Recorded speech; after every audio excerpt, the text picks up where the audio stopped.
Hi, this is Scott Yaruss. Here I am again with another of our videos for parents of preschool and young school-age children who stutter. Figure about ages 2.5 or so up through about age maybe 5 or 6. We've been talking about understanding what our kids are going through in this time of turmoil in our society and in our world, and how this might affect a child by adding water to the bucket. I reviewed the bucket analogy in a prior video. In this video, I want to talk about ways to reduce the water level in the bucket, ways that you can help your child to support overall communication and, along the way, fluency. The first thing to do is recognize what is adding water to your particular child's bucket right now. And there are lots of things they could be doing. It could be the pressure of what's going on, the stress, the uncertainty. One of the very common factors that adds water to a child's bucket is the pressures that they're feeling to communicate in a hurry. Time pressure is a very difficult thing for young children who stutter to cope with. And I don't mean that this is time pressure that you are necessarily putting on the child. Children feel this time pressure on their own as they go to say things at a certain rate or as quickly as the other kids. They may have difficulty doing it. They still have a developing speech motor system. They still have a developing language formulation system. And as those systems work together in their brain to be able to plan what they want to say and to say it, they may need a little bit of extra time compared to other kids. That's part of their stuttering.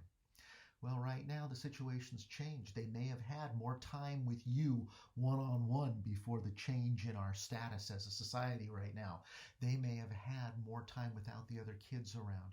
They may have experienced less competition for talking time, at least during part of the day. But right now, the other kids are home, you're home. They're not in their regular school environment the way they would be, whether it's preschool or daycare. And so they're competing for talking time in a way that they're not accustomed to, at least as much.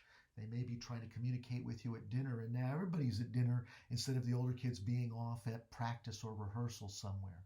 So the dynamics have changed, and this adds water to the child's bucket, particularly water in the form of time pressure. The more time pressure a child is under to communicate, the harder they will have it in saying what they want to say.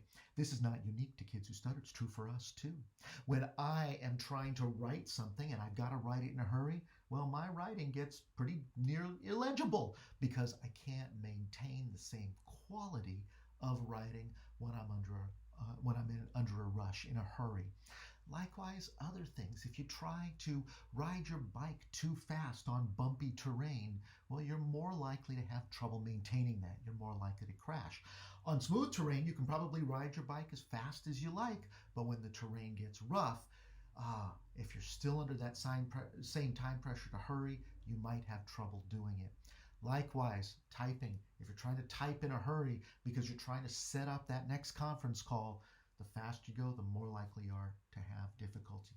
You can think of any example in your life, and the faster you try to do it, the more time pressure you're under, the more difficulty you're likely to have. That's what's happening with our kids right now. So one of the things we can do is take a look at our lives and identify where and when that time pressure is happening. You can't eliminate it at all. You can't eliminate all of it. I'll try to say that the way I intended. But what you can do is be observant of where your child is experiencing time pressure. Recognize that that may be adding water to his bucket and making it harder for him to maintain fluency. And if you can maybe take a step back and allow that extra stuttering to happen in that moment without fear, without worry, because in that moment, it's not surprising your child's having more difficulty. It's the time pressure. You may be able to think of some ways of reducing that time pressure, such as maintaining a little one-on-one time with each of your children to give them time to talk, or by structuring that conversation with them so you can say, right now it's your turn to talk and everybody else will listen. And now it's your turn to talk and everyone else will listen. You may be able to add structure to the environment to help reduce that time pressure. Things that don't help, telling them to slow down, telling them to stop or take a deep breath or think about what they're saying.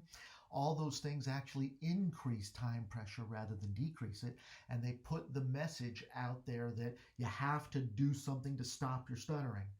Instead, what we want to do is keep our focus on communication. As I've talked about previously in these videos, we can think about ways to diminish that time pressure if possible, or we can let ourselves and even the kids know that it's okay to have a little bit more difficulty right now, especially when we're in a rush. I'm going to give you more ideas about how to talk to children about talking. My colleague Nina Reeves is making videos as well. You'll be able to find these and many other tips on our website, stutteringtherapyresources.com.